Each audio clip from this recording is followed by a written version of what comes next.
Many different types of pumps exist to assist fluid movement in a variety of systems. An external gear pump uses two gears rotating against each other to provide fluid movement. One gear is driven by a motor connected to a shaft. This is called the drive gear because it is driven by a motor, and it in turn meshes with and drives the movement of the second gear. As the gears rotate away from each other and come out of mesh, they create an expanding volume on the inlet side of the pump. This creates a vacuum at the inlet port, allowing fluid to flow into the pump. Then fluid flows into the cavities and is trapped by the gear teeth. As the gears rotate, a flow path is created around the outside of each one. Fluid trapped in the slots between teeth is carried around and discharged into the cavity with the outlet port. Meshing of the teeth in the center of the pump seals the outlet port from the inlet port. No fluid passes between the gears. The advantages of external gear pumps are their high speed and pressure, relatively quiet operation, and that their design accommodates a wide variety of materials. Disadvantages include bushings in the liquid area can become worn and that they have fixed end clearances. Internal gear pumps are exceptionally versatile. This type of pump has one inner gear which is inside a second outer gear. The inner gear has a shaft driven by a motor and has teeth that protrude outward. The outer gear has teeth that protrude inward toward the center of the pump. As the inner gear rotates, it meshes with and moves the outer gear.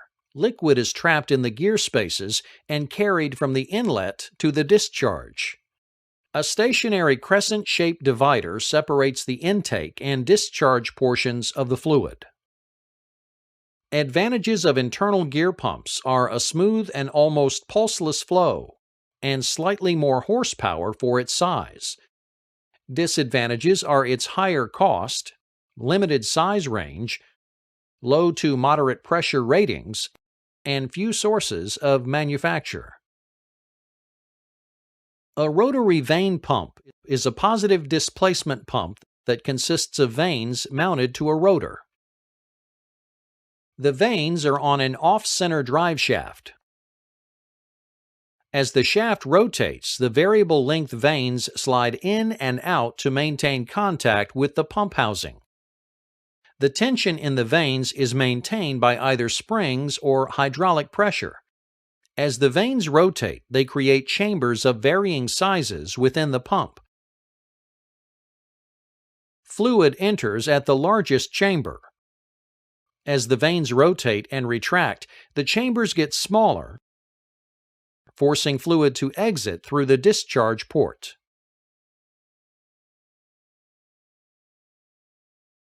The advantages of vane pumps are that they can handle low viscosity fluids at relatively higher pressures, can dry run for short periods, and develop a good vacuum.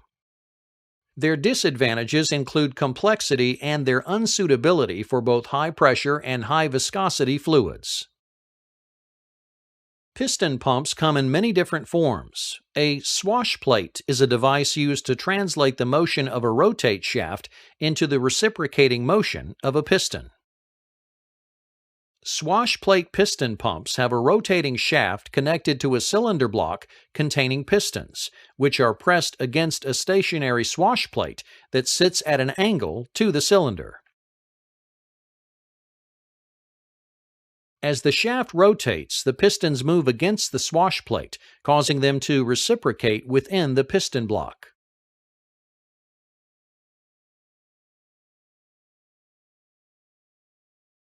The pistons create a vacuum that forces fluid in during half a revolution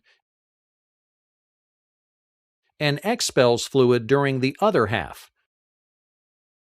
On the intake stroke, a spring ensures the pistons pull back and maintain contact with the swash plate, causing fluid to fill the empty cavity left behind.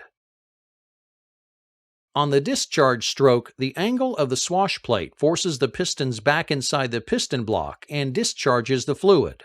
The greater the slant on the swash plate, the further the pump pistons move and the more fluid they transfer. Piston pumps, in general, are manufactured with closer internal fits than other pumps. This means that internal slippage can be less so that they operate with reasonable efficiency at pressures both too high or too low for the operation of other pumps.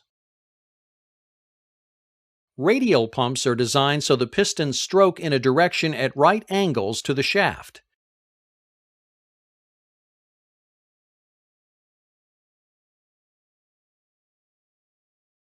The pistons are arranged like wheel spokes around a cylinder block with an eccentric central cam mounted on a drive shaft.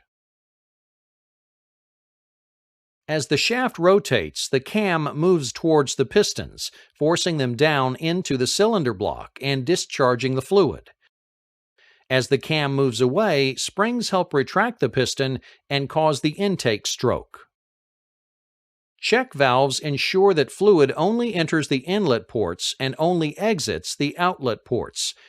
Radial piston pumps have a low noise level, very high loads at low speeds, and high efficiency. Hand pumps are used when a source of power is not available or where the extra expense of a power pump isn't warranted. For example, they are used on shop presses and other portable equipment, serve as standby pumps, and serve as sources of emergency power. Hand pumps are always of piston type and are usually constructed with a piston working between two check valves.